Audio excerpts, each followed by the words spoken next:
Grega Žorč je že tukaj, vsa nestrpen.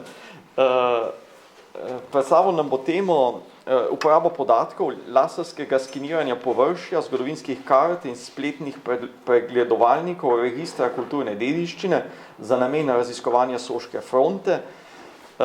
Magister Grega Žorč je geograf in zgodovinar, ki se že v času študija ukvarja s preučevanjem rapalske meje in medvojnega obdobja. Od leta 2017 je soustanovitelj in predsednik zgodovinskega društva Rapalska meja. Poleg rapalske meje se ukvarja tudi z vojaškim utrjevanjem območja zahodne Slovenije v 20. stoletju in terenskim raziskovanjem ostankov logističnega zaledja Soške fronte. Zaposlen je na Direktoratu za kulturno dediščino Ministrstva za kulturo, kjer skrbi za geoinformacijsko podporo procesom varstva kulturne dediščine.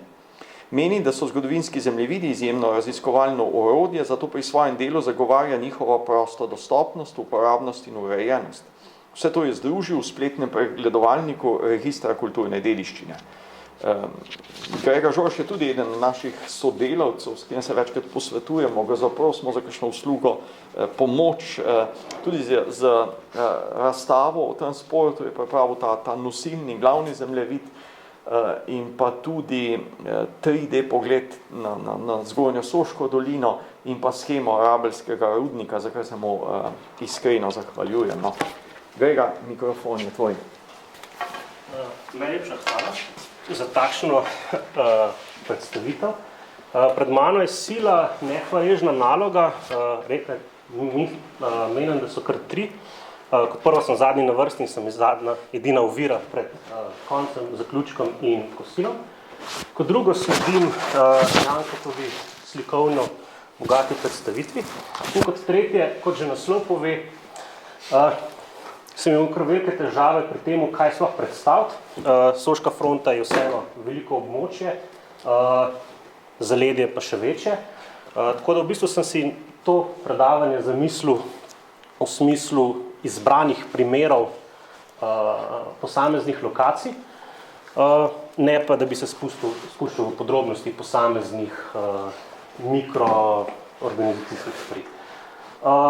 Vse podatke, ki jih bom kazal, lahko sami pregledujete na našem spletnem pregledovalniku, ki ga zagotavljamo v okviru Ministrstva za kulturo. Na njem so tako zgodovinski zemljevidi od 19. in 20. stoletja do seveda tudi LIDAR prikaza površja celotne Slovenije, ki ga tudi nadgrajujemo in prilagajamo različnim potrebam, primarno je pa v osnovi ta arheološki pristop, ker smo vse nudimo neko podporo za avtomobilstvo. Tako da, to je primer jarkov na Krasu, 2D, od zdaj naprej se bomo tega losali in šli na 3D. O registru lahko več preberete na naši spletni strani. Sam sem tudi zaposlen na evropskem projektu e-dediščina, ki je namenjena kompletni informacijski prenovi in s tem tudi nekako v okviru tega zagotavljamo te nove spletne pregledovalnike. Danes smo veliko videli arhivskih virov, raznih kartografskih prikazov in tako dalje. Tudi tele stvari sem bolj kot ne ukradel Igorju. Videli smo tudi nekaj slikovnega gradiva. Tukaj sem upam, da kar dobro ujel to, kar je čudovito prikazal pred mano prejšnji predavatelj. Primer Vršiške žičnice oziroma prvotne Vršiške žičnice iz leta 1915, ki jo lahko spravimo na nek zemljevid in tako dalje. Lahko pa seveda naredimo to, kar je tudi on naredil, gremo na teren in se zahvalimo tistemu fotografu, ki je vse to tako lepo poslikal, da lahko danes zelo lepo vidimo ostanke teh betonskih temeljev za kolesa in danes lahko tole stavbo, ki je tukaj v ozadju fotografije, vidimo tudi v nekem malce bolj žalostnem stanju. Namenoma je Vršič še bolj splošen od ostalih lokacij. Želel sem prikazati predvsem na nekem 3D prikazu, kako relief vpliva na samo umestitev infrastrukture, predvsem pa kako se vse to danes vidi. Vidimo lahko območje prvotne gozdne ceste, ki jo je omenil, vidimo lahko to novo, prvo vojaško cesto in potem lahko vidimo v tem zgornjem delu tudi ta zimski del in pa kako je potekala prvotna žičnica, da je nekako sledila gozdni cesti, predvsem se to vidi po teh dveh postajah, ki jih prvotna cesta malce ignorira. Vidimo potem tudi to prestavitev lepo stran od teh pobočij v centralni del na sam Vršič, ne na prelaz, ki je bilo, kot že omenjen, veliko bolj varen pred snežnimi plazovi.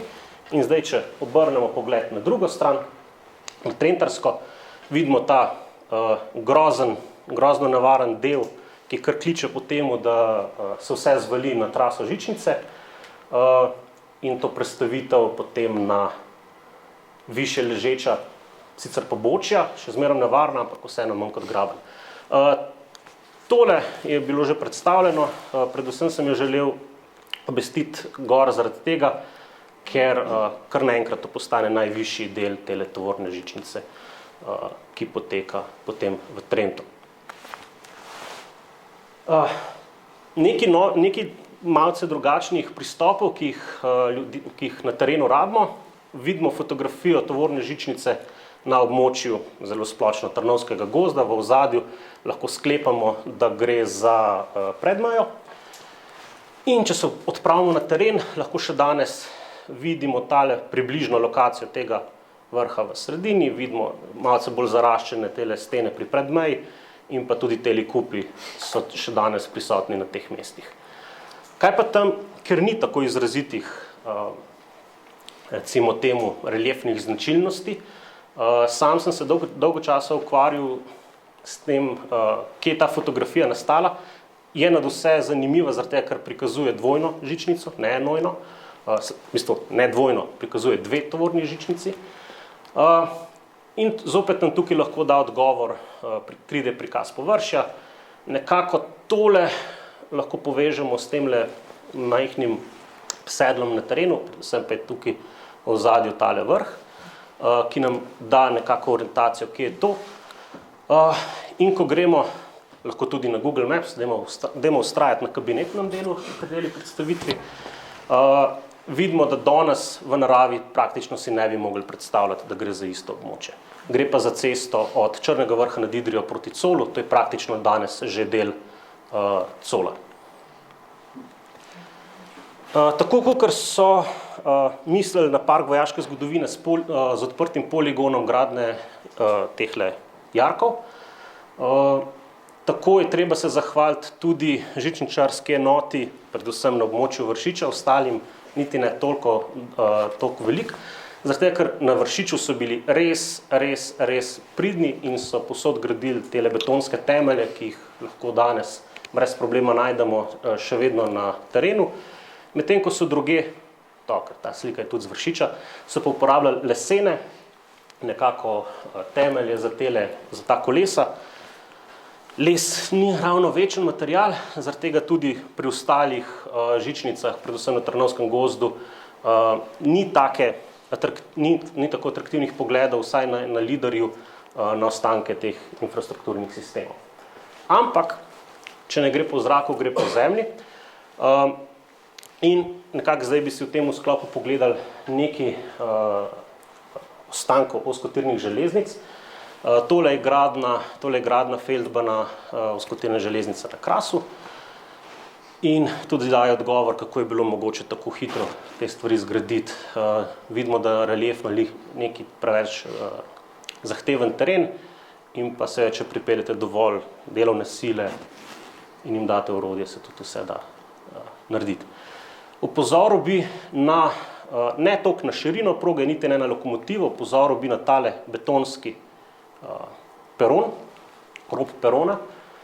Kajti, če danes pogledamo železniško postajo Dutovlje, kjer se je odcepil, to je tudi danes Igor pokazal njen načrt, vidimo, da se praktično na njenem zahodnem delu nahaja več struktur, ki bi jih lahko povezali železnico.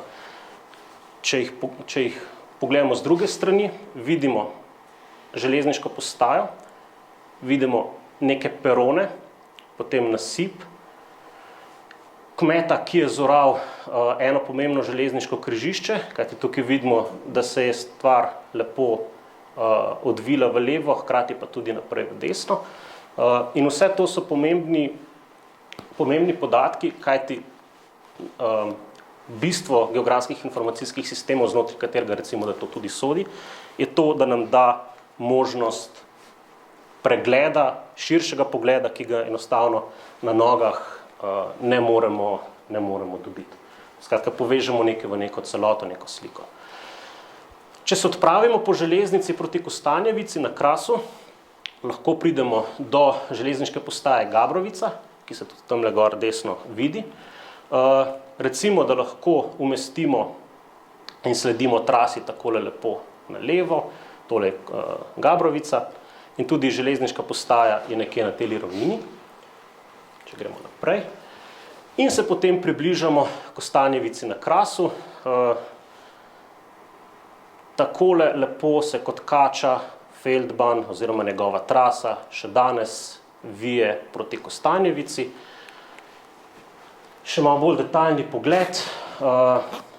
Tako tam, kjer so razne dolince, vrtače ali pregibi, jih prečka po nasipih, sicer pa se nekje pri Kostanjevici potem stvari zabrišajo. Tik pred Kostanjevico vidimo takole, dajmo približati, ostanke železniške postaje, vidimo nasip, ki je lepo prišel do tele mere, vidimo tudi ostanke perona, tudi tukaj, če bi malo približil, bi videl ostanke barak, temeljev barak. Vsa stvar je slabše vidna, predvsem zaradi tega, ker ko se fronta premakne, ko Italijanom uspe prodor na Krasu, Kostanjevica postane ne več zaledje, ampak območje bojev in iz tega časa vidimo tudi številne strelske jarke, ki so še danes posejani po pokrajini. To so avstrijski položaji in v bistvu nekdanja železniška postaja je stala pred njimi in zaradi tega lahko okrog tega dela vidimo tudi kar veliko kraterjev granat. Železnica ni bila opuščena, bila je samo malce krajša. Če tamle v daljavi vidimo Kostanjevico na Krasu, potem tukaj leže ob obstoječi progi, ki je peljala proti njej, na tem delu vidimo novo končno postajo. Vidimo 2 perona oziroma 3 perone na levi strani, tole so ostanki temeljev barak. Predvsem nas pa zanima tale del, ki izgleda kot neki skop. Železniška postaja in lepo vidimo to pentljo za obračanje kompozicij. To je pa trasa, ki gre potem naprej proti Kostanjevici oziroma je šla naprej. Drugo zanimivo območje je seveda idrijski oziroma črnovrški Feldbahn. Tole je znana slika pri Godoviču, kjer vidimo to najbolj preprosto železnico, ki je potekala ob cesti. Vidimo vlečne konje, ki so hodili ob te progi in pa ranjence, ki jih vozijo nazaj. Če pogledamo primerjavo s Krasom, ker vemo, da so takšne stvari bile potem zgrajene tudi proti Idriji, vidimo kamniti nasip. Načrtno sem si izbral to fotografijo, čeprav ni iz tistega območja, ker se res lepo vidi ta kamniti nasip, po katerem je potekala železnica. In tudi ta fotografija je vzeta iz razstave v Mestnem muzeju Idrija, ki je že takrat dala odgovor, samo malo je bo podrobno potrebno pogledati. Vidimo cesto in vidimo prvotni Feldbahn, oziroma Feldbahn številka 1, ki ga omenja tudi arhivi, ki je potekel preko konjske vprege oziroma kasneje s telimi motorčki. In pa v ozadju fotografije vidimo že ta samostojni nasip te nove ozkotirne železniške proge proti Idriji. Danes, če vidimo, da cesta, ki pripelje v Godovič iz Logatca, tukaj nekje je šel ta Feldbahn na konjsko vprego, medtem ko samostojno traso lahko danes še sledimo ob robu naselja. Tole novo naselje, ki je Šebalk proti Šebalškemu barju, je poskrbelo za to, da je ta del trase popolnoma uničen in šele naprej proti območju novega železniškega tunela, šele tam jo lahko zopet tudi na Liderju sledimo pod cesto. Dva najbolj atraktivna dela te železnice, ki jo dela zares posebno, je seveda spust od francoske ceste proti globinam soteske reke Zale. To so te znane pentlje, ki če jih pogledamo na Liderju, izgleda takole, da železnica pride po tem delu, res lepo kroži po nasipih, takole, in se potem spusti in prečka tole gozdno cesto, ter gre potem dalje proti Zali. In ta del tudi sam smatram za enega izmed najlepših, je pa nažalost to, ne mislijo tega tudi gozdarji, ki te nasipe izkoriščajo za temelje gozdnih cest.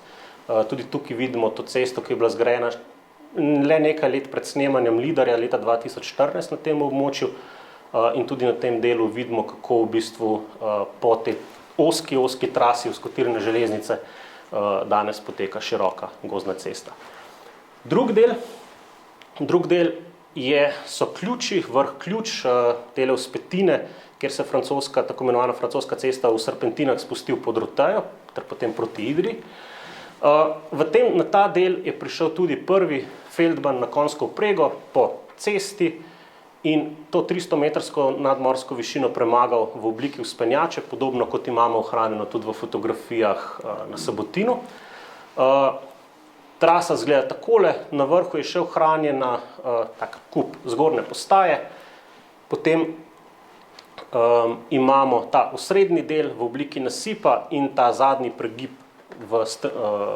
do reke Idrijce so premagali tako, da so dejansko odkopali material, podobno kot ste prej videli na Vršiču, na fotografijah žičnice. Sam sem samo obiskal tale del, tukaj se moram izredno zahvaliti Ivanu, ki je akrobatsko prelezel vso tole strmino z detektorjem in najdel tudi kar veliko ostankov, ter s tem potrdil zgolj tezo, da je tukaj res najprej bila teza, da je to nekaj obstajalo, zdaj pa dejansko imamo dokaze. In tudi v tem delu prvotnem, ker tole je trasa kasnejšega feldbana na samostojni trasi, na samostojnem nasipu, tukaj je najverjetneje bil celo lesen mostič, preko katerega sta se te stvari srečevale. Če pogledamo še frontalno, vidimo usek, vidimo nasip in vidimo tale usek in potem dol strmo do ceste. Feldban ni šel po tisti strmini, ampak se je lepo spuščal po strmih pobočjih Idrijce, tele doline, jo prečil tudi v obliki predora in dveh takih resnejših mostovžev in na koncu naredil tale obrat na teli ravnici in tukaj se izjemno na Liderju lepo vidijo posamezne luknje in nasipi stebrov. Lahko na podlagi tega, da jih preštejemo, ugotovimo, da jih je 17, lahko se tudi skupna dolžina loka izračuna na podlagi tega, skratka Lider je tukaj res bogat vir. In potem je železnica obrnila in se dalje spuščala preko teh strmin do Idrijce. Gore. V gorskem svetu imamo dve stvari, imamo mulatjere, kot izjemen tehnični spomenik prve svetovne vojne pri nas. Ne gre za nič drugega kot običajno prometnico, ki je znana praktično po celem svetu pred prvo svetovno vojno. Pri nas jih predvsem povezujemo z vojaško dediščino in pa žičnice, kajti njihove jeklenice so takole nosili tudi vojaki, da so jih pač potem napeli po mulatjerah. Pri mulatjerah je treba izpostaviti, da so obstajale na obeh stranih, tako italijanski kot avstrijski, in to je popolnoma subjektivno mnenje, ampak italijanska stran Krnčice do Vršiča je vsaj meni zmagovalna v smislu lepot in ohranjenosti. Tole je virtualni pogled s Krnčice na mulatjero, ki nas pripelje na tole sedlo, ki se potem spusti v obliki jarka proti Skutniku. Medtem ko tole zadnji je dolina Lepene, kar tudi nakazuje na to, da so Italijani z držanjem teh vrhov ne samo nadzirali cesto preko predela, ampak tudi lepo gledali v zaledne doline, kar tudi pojasnjuje, zakaj so po Lepeni tako nelagodno tovorili preko dneva. Tole isti pogled še v živo, ne preko Lidarja, in vidimo to dolgo travnato pobočje, na katerem poteka mulatjera, in vidimo tudi ta greben dalje proti Vršiču, na katerem so pa bili že Avstrijci. In seveda, če so Italijani lahko nadzirali avstrijsko zaledje, so Avstrijci nadzirali italijanske pristope na širšem območju Krna. Takole, še malo pogled od blizu, se lepo vidi to bogastvo omrežja mulatjer. Imamo neko glavno os in potem številne podporne steze. Avstrijci so na krnskem bojišču bili najbolj izpostavljeni nekemu dolgemu oskrbnemu traku preko alpskega območja, vsaj pri nas. Vse do konca leta 16 oziroma pričetka leta 17 so bili obsojeni, da se ustavijo pod Bogatinskim sedlom. Tukaj vidimo ta okljuk mulatjere, ki vodi na Bogatinsko sedlo. Spodaj je tudi tako imenovano Bogatin Fasungsstelle, ki je bilo zadnja postaja tovorne žičnice. Razlog je seveda Krn v ozadju, ki so ga Italijani osvojili že na samem začetku vojne oziroma v prvem letu in iz njega lepo nadzirali vso območje preko Bogatinskega sedla. Ampak Avstrijci so vseeno tovorili preko njega v tole dolino, široko dolino pred Krnskim jezerom, ki je vsaj z vidika vojaškega imena prevzela ime od planine Duple, ki se nahaja bolj naprej. In tukaj še danes vidimo številne uravnave. Medtem ko so potem tovorili, to gre za nekako mejno območje med dvema korpusoma, so potem tovorili na Peske in potem dalje na Batognico, tole mizo pred Krnom. Če nekako poenostavimo, Fasungsstelle Bogatin z Bogatinskim sedlom, naslednji korak oziroma naslednje oskrbno središče je bila tale planina Duple in potem zadnji del na Peskih pred Batognico. Potem to je pa dolina Tolminke. Žičnico so na koncu tudi podaljšali. Tukaj vidimo njeno zadnjo postajo pri piramidi na Peskih. Tole je ostanek postajnega poslopja danes. Vidimo tudi, da ni bilo le leseno, da so kasneje tudi nekaj drugega še zraven dodajali.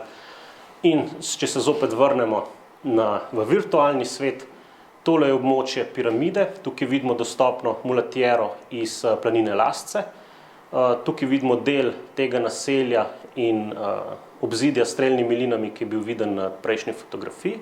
Tukaj pa potem vidimo dalje pot, ki pelje do, tole je vrh nad Peski, tukaj je pa tole ogromno, praktično največje oskrbno središče pri nas. Imate ga na ilustraciji na naslovnici te razstave in potem skrajno na levi strani imamo ta kratek frontni del pri Batognici in v ozadju Krn. Če to stvar pogledamo navpično navzdol, pa upamo, da se malo bolj vidi tukaj kot v zadnjih vrstah. Tole je nekako del naselja, ki ga vsaj v literaturi povezujejo s tem oskrbnim središčem pri Peskih. Potem pa vidimo, da se stvar širi še naprej. Tukaj vidimo tudi celo posamezne obrise stavb in pa potem imamo že zgornje položaje, opazovalne položaje proti Batognici. Če to stvar nagnemo malce v desno, vidimo tukaj mulatjero, ki pride od žičnice, vidimo ta prvi začetni del naselja in potem to ta dolg pas teras in ta zanimiv del na sredini, ki ni bil toliko na obliki daljših teras, ampak v obliki manjših kvadratastih stavb s kamnitimi temelji in pa potem v ozadju to ravno mizo Batognice in seveda Krn. Tole je fotografija tega naselja iz Goriškega muzeja in tukaj lahko vidimo te posamezne terase v tem prvem delu, ki sem ga kazal najprej na levi strani, medtem ko tele stavbe tukaj bi pa že mogli biti ta manjši, ampak bolj viden desni del. Če malo pogledamo od daleč, vidimo, da izguba Krna, oziroma mogoče si lahko celo mislimo, da so izgubo Krna lahko izkoristili v svoj prid, kajti če pogledamo te dolge flanke Krna in potem Krnsko škrbino, ter dolg greben Velikega vrha, Krnčice, Skutnika, dalje proti Vršiču, vse to so Italijani mogli zasesti, vse to so mogli vzdrževati, medtem ko so Avstrijci enostavno držali sam rob Vršiča na tej strani in rob Batognice na tej strani. S tem so minimizirali dolžino frontne linije, kontaktne linije in enostavno z minimalnimi napori, ampak še vedno ogromnimi napori, glede krvavo zgodovino Batognice, držali praktično celo Krnsko pogorje nekako v šahu.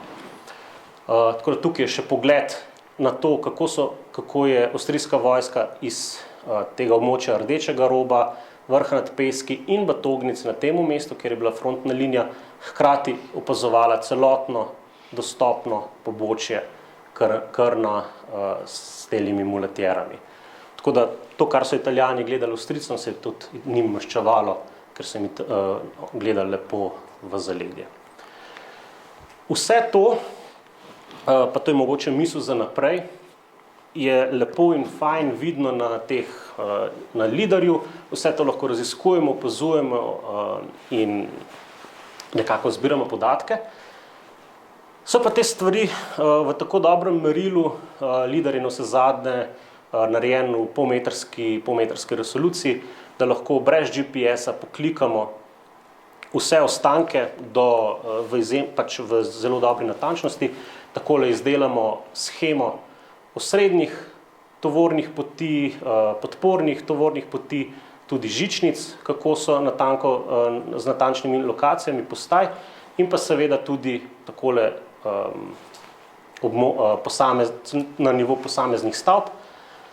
In tole čaka boljše dneve ali povezovanje vseh nas, ki se s tem ukvarjamo, da zaživi tudi na nekem spletnem pregledovalniku. In je potem to vsem na razpolago, ne samo tistim, ki smo, kako bi rekel, zanesenjaki do te mere, da brskamo po Lidarju noč in dan. Tako da, hvala in pa, če ima kdo karkoli, povejte.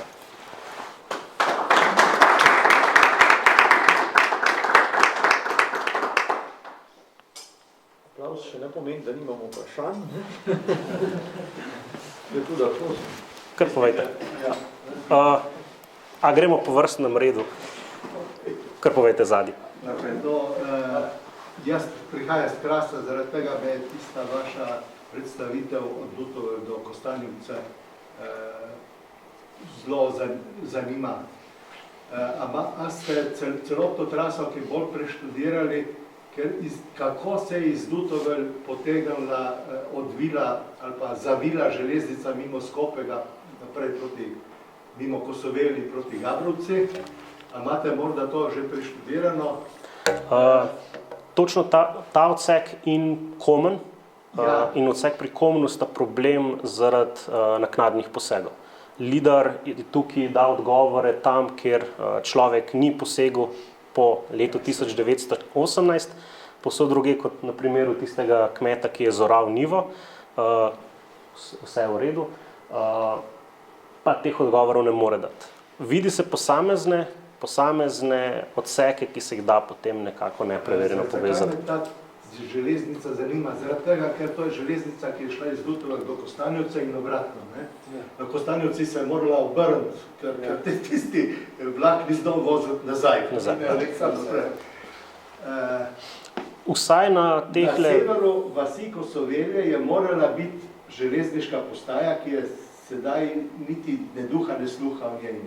Je sicer trasa, se vidi vse podporne zidove in tako naprej, ker v vasi je bil feldšpital, dokaj velik, enih 20 barak. Se pravi, da so morali dostavljati materijale na veliko, z ene strani, z druge strani pa verjetno tudi živo silo, ki je prihajala na rekonvalescenco. Zato sprašujem, če mogoče obstaja kakšen dokument o tej postaji, ki je severne strani vesela. Kar se tiče arhivskih virov, vsekakor odbijam vprašanje od sebe na ostale udeležence, ki so bili tudi po arhivih in te stvari mogoče celo imajo. Zopet, če se vračam nazaj, Feldman ni bil eden. Bila sta v bistvu dva, sam eden je šel, govorimo od Dutovelj proti Kostanjevci, ne od Krepelj proti Gorjanskemu. Tako, pa je pa še tista povezovalna vmes med dvema, med južno železnico pa nekako tole kraškim delom. In tukaj na koncu preostane samo to, da tam, kjer so najdeni odseki, probate potem jih povezati in iti na teren in iskati dalje. Tako se je izkazalo, vsaj sam tako delam. In potem večinoma se kaj najde. Zanimivo vsekakor je. Je pa zanimivo, kako je to še vedno vidno, kajti če pogledamo letalske posnetke ali pa gremo na teren, vidimo, da je samo gost, trnje, skratka neprehodno in tudi če bi najdeli tisto traso, bi videli naslednjih 10 metrov, ne bi dobili pa širše slike, kako to poteka. Predvsem pa, kako je to lepo speljano, tega nisem niti omenil, kako je tudi nova zadnja končna postaja skrita za hrib. In tisti hrib ima na drugi strani zelo veliko kraterjev granat, medtem ko zadnji je pa bilo lepo na varnem. Pri Temnici je trasa zelo vidna, ne? Ja. V kilometer 2, je bila naravnost. No, sama trasa je vidna, ker greš in cesta. Potem pa pendla pri Kostanjevici, tudi v naravi, ja. Se vidi. Povejte. Lider posnetek, mislim, super, to, kar ima Zavod za varstvo ZRT, se dobi. Ampak vseeno, recimo, zdaj, jaz se ne spoznam to, recimo, tam, ki je teren brez strm ali skalnat, je ni tako lepa pregleda, tako zadrislano, ne. A to se, recimo, pravi s tem 3D pogledom se to izboljša, ali? Tukaj govorimo o semantiki človeških oči, ne o samih čudovitih. Če se vrnem nazaj, lider je prosto dostopen kot oblak točk na okolje in prostor. Mi smo na ministrstvu samo predelali to v neko lastno vizualizacijo, ki potem nudimo prosto dostopne dalje. In če gremo še nazaj, na ta del, naprej. Zdaj, 2D prikaz deluje tako, vsaj na našem spletnem pregledovalniku, bolj kot je strmo, večja kot je razlika med dvemi celicami, bolj je črno. Tako da ta tako imenovani SVF prikaz, ki je namenjen arheologiji na ravninskih delih, je zelo neprijazen do gorskih območij, tako da pač ne moramo tega ocenjevati na podlagi zelene vizualizacije. Obstaja tudi drugi način, kako izboljšati to z algoritmi, ki so prilagojeni prav gorskim območjem, ki se super lahko vidijo. Problem je to, da tehnične zahteve snemanja liderja so bile več točk na poseljenih območjih, srednje število točk, govorimo 5 do 10 na kmetijskih površinah, v ravnini oziroma okrog rek, ker je bilo primarno mišljeno za poplav, medtem ko gorska območja imajo tam 2 točki na kvadratni meter. In že iz tega vidika je kvaliteta podatkov v gorskih območjih neprimerno slabša kot v ravnini. 3D pomeni samo to, da eno stvar, ki jo mi vidimo kot neko črno liso ali pa linijo na zaslonu, na 3D-ju vidimo še njeno obliko v 3D prostoru in z tega lažje sklepamo. To ni vidika računalniškega učenja ali česa kola, ključno naše dojemanje, kar je pač bolj domače, ga znamo prepoznati. Se pa da seveda marsikaj narediti, sploh Vršič je čudovit prikaz vseh teh postaj, zaradi tega, ker vsaka postaja je bila tudi izkopana, imela kamnite temelje in to se danes čudovito vidi. Če gremo na Trnovski gozd, ni nič, ker so bili leseni stebri, lesena ploščad in niso nič pustili za raziskovanje. Ivan? Sam mislim, prvo pohvaliti, ne. In tukaj vidimo pri teh stvareh, kadar jaz sem bil ljubiteljski raziskovalec teh stvari in ne poznam teh, nisem bil vešč v tistih časih, kot liderje še ni bilo, kako se vse stvari te dopolnjujejo, ne? Kako so vse stvari v temu pomembne in mislim, da tudi za vnaprej v zmeri loži ta pozabljene čase, pozabljene stvari vrniti, pa mislim, potrditi in ugotoviti, kaj se je vse dogajalo. Nekaj tu je že 100 let. In mislim, da lih na ta način bomo odkrili tudi progo naprej zadloh Škrbina, ne, ki je danes po vseh zapiskih, ki so verjetno ti Grega si že kaj tudi ugotovil, po vseh teh zapiskih, ki so znani, ni šans, da bi šla tam, kjer smo mislili. Če mogoče zaključim s besedami, da to je bila kratka predstavitev galerije Soške fronte, kaj se vidi na Liderju. 11. maja, če se ne motim, v Muzeju novejše zgodovine predavanje, ki je pa prav Soška fronte v smislu bojišča na bojiščih, ki smo takrat predavali. Tako da, če imate kakšne stvari, ki vas zanimajo bolj fronte, ste prisrčno vabljeni. Kaj? Zanima me samo, ker v programu za tele vizualizacije Evo, hecam se. Aerial lot. Kako? Aerial lot, brezplačen, prosto dostopen, edin, kar je, podpira do malo je tečen, manjše izreze treba narediti. Ampak je pa super, za razliko od Blenderja, ki je pen in dje za učiti, ta je trotl zihar. Jaz sem zdaj še prej 2 dni pogledal za Vršič, pa to po meni bil tudi Lider izhodišče, pa sem vas Lider pogledal, pa grem pa... Na terenu, seveda. Mogoče bi sem še nekaj dodal, če lahko. Glede Lider je zelo pomemben preverjanje, pa je tudi na terenu. Zdaj, tukaj so stvari jasne, ampak jaz recimo na Vršiču, meni tlovis neke stavbe, a iz prve vojne, a pa je 50 let star, isto zgleda. In če ni preverbe na terenu, pa drugih virov, tukaj je važno preverjanje informacij, tam samo za nek tlovis je bil temelj, zaradi mene bi bil komod iz prve vojne. Sem pa dobil pol domačina, kjer ga leta točen je unsenik bil narejen in kjer ga leta izgoril. Tukaj se je zelo pomembno za to preverjanje na terenu, pa tudi to pozitivna lastnost Liderja, da nam prikazuje neko končno stanje. Mi ljudje, tisti, ki se res zanašajo samo na arhivske vire, na fotke, tiste tudi, tiste fotke bila leta 16, mi ne vemo, kakšen bo leta 17. Na Liderju pa res vidimo tisti, kakšen bo na koncu. Je pa res tako, kot je bilo podarjeno, če so po prvi vojni, če nek kmet preorel, ali pa če je plast zasul, če ni videl na površini tega, tudi Lider ne bo videl. Je pa res odlično uvodnje za različne stvari. Tukaj bi sam to dodal, sam sem srcem pri Rapalski meji in vojaškem temu alpskem zidu, nisem te stvari. In izjemno, kar malo težko je včasih prebirati neko literaturo o Soški fronti, ker vsaj na začetku 90, kar je tudi logično, ker samo Rapalski obdobje je bilo neznano, v bistvu koliko vsega je bilo zajetega iz kasnejšega povojnega obdobja. Predvsem na območju Krnskega bojišča, kjer je ta preplet največji. Italijanskih mulatjer je praktično več kot avstrijskih. Če se ne motim, ne vem, kje sem prebral, ampak to je bilo že kar nekaj časa nazaj,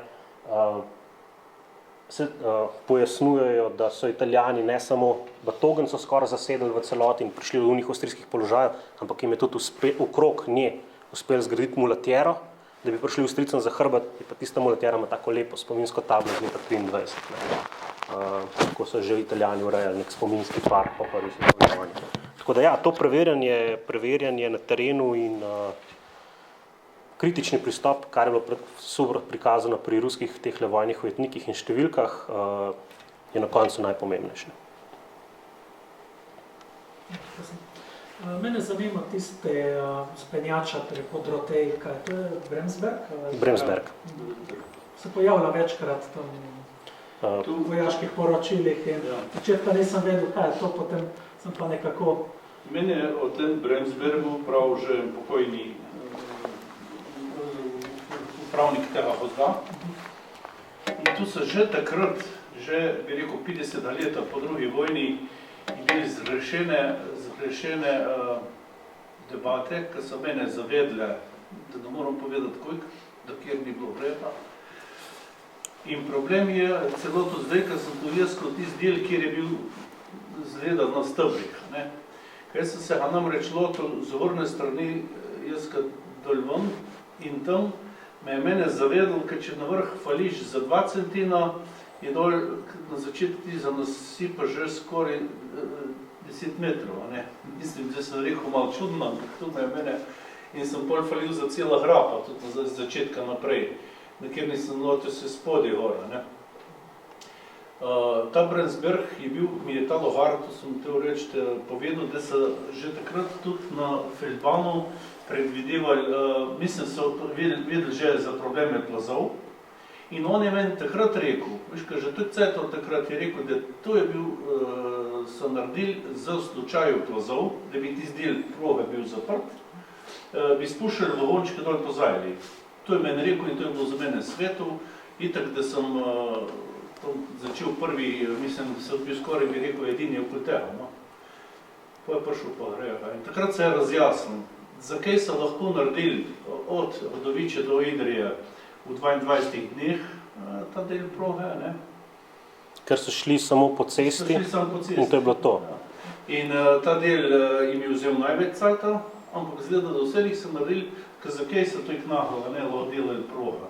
Prvič, po ravnini ni bil problem. Problem je bil tle, ker so okopavali, in kjer so kopali, je dobil vsak ujetnik približno 1 meter z nares na dan.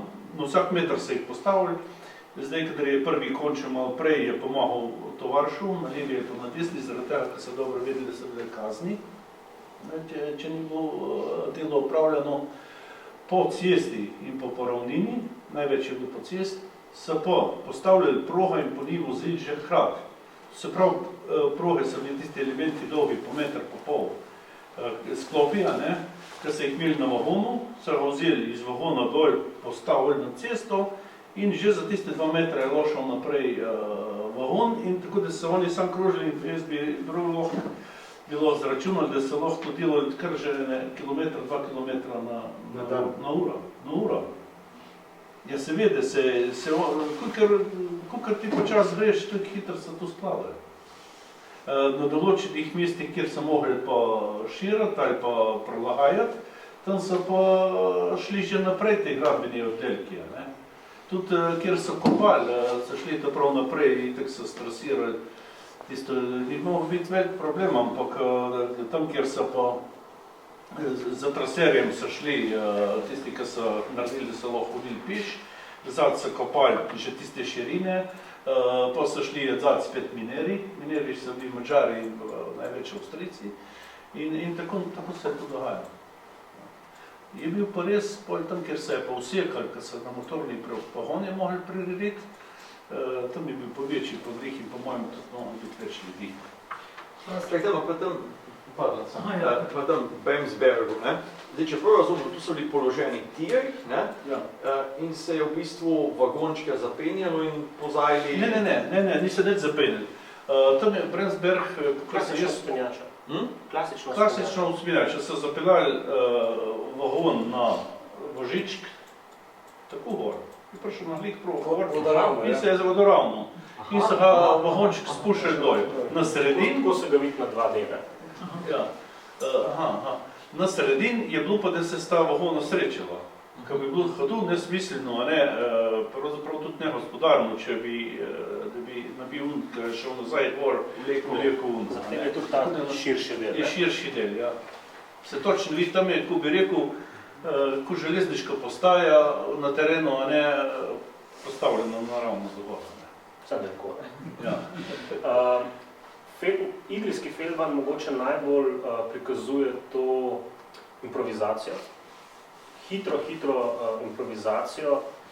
Rabili so učeri material, zatem je tudi ta odločitev, da se na hitro položi, da se Bremsberg naredi. Tudi sam izraz Bremsberg, čeprav zastopim izhaja iz nekega rudniškega izrazoslovja, kar pomeni, da so imeli prste zraven tudi kakšni iz Idrije. In potem, ko so za silo zgradili to žilo, so pa potem imeli čas 3-4 mesecev, da so potem zgradili to samostojno traso. In tako nekako se tudi vidi v arhivih na Dunaju, kjer se to drugo traso omenja prav kot drugi Feldbahn, ne kot nadomestek prvega, ampak da sta vzporedno oba potekala, oziroma istočasno oba potekala. In tukaj se potem tudi vidi tole ozko volatiero, ki pelje do te ravnave, kjer je stalo naselje, tukaj se vidi 2 terasi za potrebe gradnje ali pa kar upravljanja tega Bremsberga. In cel sistem lahko takole potem tudi tele pentlje spremljate. In ne rabite nobenega GPS-a, kar lahko samo poklikate. In tistem kraju domačini danes govorijo Paradiž. Zelo to? Ne vem, a je že takrat, a je bilo že prej, ali je od takrat, ker res izdelali tako lep, da je prav Paradiž. In v zborniku razstave Pokladov nazaj v Mestnem muzeju Idrija imate omenjeno tudi gradnjo ta prave železnice do Črnega vrha. Tole je Godovič in tukaj lepo vidimo nedokončane ostanke te trase. To gre za tako valovito pokrajino, kjer se lepo vidi, da so začeli kopati hrib z obeh strani, material dali na kratke tire in ga dobesedno potem odmetavali na tem mestu, da so gradili sproti nasip in so odkopavali material tukaj in ga čez 50 metrov nasipavali. In v njem, v tem zborniku je tudi ena izmed najlepših črno-belih fotografij, oziroma iz tistega časa gradnje, kjer se vidi lesen most oziroma mostovš, na katerem so te vozički, ki imajo za prekucant kiperji, da so pač material odmetavali. V ozadju se slabo vidi makadam cesto in tole je ravno tale ovinek. Tisti nasip, ki je na tisti fotografiji šele v nastajanju, nekje tukaj, ampak gledaš še kar veliko lesene konstrukcije iz zemlje, to je dobesedno slikano tukaj semle in lahko preko liderja tudi brez problemov umestimo to fotografijo. Tako da tisti ni Feldbahn, tisti je dobesedno gradbena železnica za potrebe gradnje ta prave. Imela tudi svoj kolotek, nekaj ni bil 60, tisti bil pa tudi na določenih krajih, jaz imam iz tunela, je kolotek 70. 70, ja. Ampak je čist spet svoj, mislim, da je vsak obrtnik, ki je to delal, nekaj so delali privat firme, je imel svoje vagone. In tudi, ko je Grega rekel, da je lesen mostovš, oni so naredili mostovš in pa so ti zasuli v nasip, proga na vrh je že bila, nasip ga je utrdil, s kamnica ga obložili tisti naklon, ker nima nevarnosti, da bi se zvrnil na eno stran, ampak in tako je ostalo. In tukaj imamo kolega arheologa, ki lahko tole gre malo profesionalno. Izziv za prihodnje. Ker noben ni šel pa po mojem od nas tja prav gledate, res je les noter, vsi pometujemo, da je les noter, ampak noben še ni noter. Skor višni, zakaj bi ga mišljeno? Dokaz je le dokaz. Ja, dokaz je le dokaz. Les, mislim, se presenetljivo dobro ohranjali. Bili zdaj prejšnji teden smo imeli testne izkope na Džamija v Logu in smo tudi dobili lesene vertikalne, ostanke lesenih vertikalnih elementov. Tudi po Vršiču dobili tudi na površju, recimo na lokacijah teh postaj žičen, so tudi leseni okviri še ohranjeni, tako rekoč gledajo ven iz zemlje.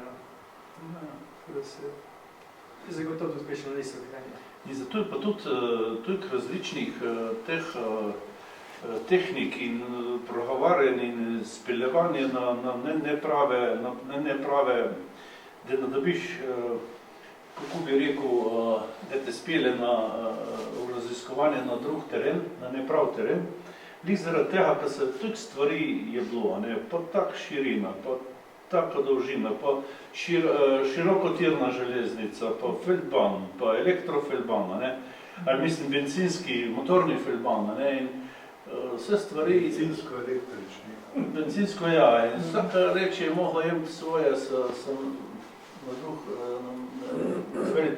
utrjeni, močnejši tiri. Dobil sem kretnice, a ne, kretnice so še bolj tenki šine, a ne. In zakaj? Zaradi tega verjetno tam je mogel se jeti malo bolj počas, a ne, in je zdržal bolj tist pritisk. Te namo delali krivice z diskusijo po temle predavanju ostalim. Janko, ali ima še kdo kakšno vprašanje, pripombo, karkoli? Ti predajam. Okay, hvala lepa. Hvala lepa vsem, no, tako govorcem kot vam publiki.